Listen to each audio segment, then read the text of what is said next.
ప్రధానోపాధ్యాయులు గారికి, గౌరవ స్థానిక శాసనసభ్యులు డైనమిక్ రాజా సింగ్ గారికి, డిప్యూటీ మేయర్ శ్రీలత శోభన్ రెడ్డి గారికి, కార్పొరేటర్ సురేఖ గారికి, అడిషనల్ కలెక్టర్ గారికి, అదేవిధంగా ఈ యొక్క విద్యాశాఖకు సంబంధించి ఎస్పీడీగా ఉన్నటువంటి మా మిత్రుడు మొన్నటిదాకా బీసీ వెల్ఫేర్లో పనిచేసినటువంటి మల్లయ్య భట్ గారికి, ఇతర అధికారులకు, ఇక్కడ ఉన్నటువంటి ఉపాధ్యాయ ఉపాధ్యాయేతర సిబ్బందికి, పిల్లలందరికీ కూడా గుడ్ మార్నింగ్. సాబ్ క్యా బోలే घर में नाश्ता करके आया नहीं आया, टिफिन చేసి వచ్చిరా లేదా? So loudly good morning. ఈరోజు పాఠశాల ప్రారంభమైతా ఉంది.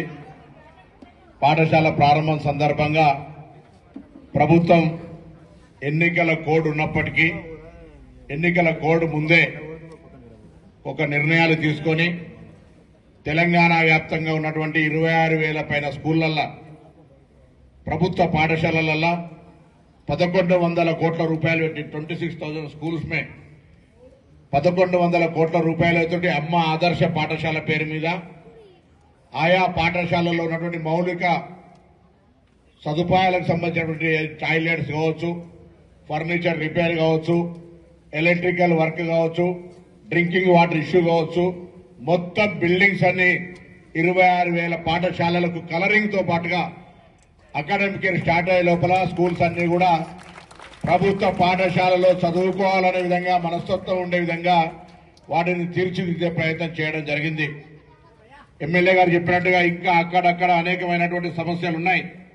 గత 10 సంవత్సరాలుగా విద్య నిర్లక్ష్యానికి గురైంది. ఆఖరికి వైస్ ఛాన్సలర్లను వేసుకునే పరిస్థితి లేదు. డిఎస్సి రిక్రూట్మెంట్ జరగలేదు. చాలా సమస్యలున్నాయి. అటువంటి వాటిని ఒకే రోజు అధిగమించలేము, కానీ తప్పకుండా విశ్వాసం కలగజేస్తా ఉన్నాం. రాబోయే కాలంలో ఈ ప్రభుత్వానికి సంబంధించి టాప్ మోస్ట్ ప్రయారిటీ విద్య విద్య విద్య విద్యనే భవిష్యత్తుకు సంబంధించినటువంటి ఒక మార్గదర్శకత్వం. ఆ విద్యను మనం ప్రభుత్వ తరఫున అందజేయాలి. గౌరవ ముఖ్యమంత్రి గారు కానీ, నేను కానీ, ఈరోజు రాష్ట్రంలో ఉన్నటువంటి పెద్దలు చాలా మంది, కేంద్రంలో అనేక బాధ్యతలు నిర్వహిస్తున్న పెద్దలందరూ కూడా ఇటువంటి ప్రభుత్వ పాఠశాలల నుంచి ఉత్పత్తి అయినటువంటి వాళ్ళమే. మనం ప్రైవేట్ పాఠశాల చదవలే, కానీ కాలం ప్రైవేట్ పాఠశాలల మీద మక్కువై ప్రభుత్వ పాఠశాలల మీద విశ్వాసం సన్నగిల్లుతున్నటువంటి పరిస్థితులల్లో మళ్ళొక్కసారి ప్రభుత్వం పక్షాన రాష్ట్రంలో ఉన్నటువంటి తల్లిదండ్రులందరికీ విజ్ఞప్తి చేస్తా ఉన్నాం. ప్రభుత్వ పాఠశాలలో క్వాలిఫైడ్ టీచర్లు వాళ్లకు పోటీ పరీక్షలు నిర్వహించి ఉన్నత విద్యను చదువుకున్నటువంటి వాళ్లతో రిక్రూట్మెంట్ చేయడం జరుగుతూ ఉంది.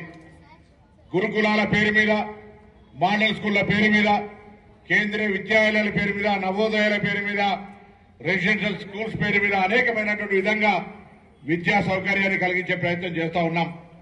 తప్పకుండా భవిష్యత్తులో నేను ఒక విద్యార్థి నాయకుడిగా శాఖలు ఏమైనా విద్యకు సంబంధించిన అంశం లోపల అత్యంత ప్రాధాన్యత ఈ ప్రభుత్వం, గౌరవ ముఖ్యమంత్రి గారు రేవంత్ రెడ్డి గారు ఇప్పటికే తీసుకుంటా ఉన్నారు. దానికి అనుగుణంగా ఇంకా దాదాపు పిల్లలందరూ కూడా మరి మధ్యాహ్న భోజనంతో పాటుగా స్కూల్ డ్రెస్ కావచ్చు, టెక్స్ట్ బుక్స్ కావచ్చు, నోట్ బుక్స్ కానీ ఇస్తా ఉన్నాం. వాళ్ళకి సంబంధించిన కంప్యూటర్ టెక్నాలజీకి సంబంధించిన రిక్వైర్మెంట్స్ అన్ని కూడా ఇంతకుముందు అన్నట్టుగా మీరు సైన్స్ ల్యాబ్ కావాలన్నది ప్రైమరీ స్కూల్ సైన్స్ ల్యాబ్ వాళ్ళకి రిక్వైర్మెంట్ లేదు. ఎక్కడైతే ఏదైతే రిక్వైర్మెంట్ ఉందో తప్పకుండా దాని సైన్స్ కు సంబంధించి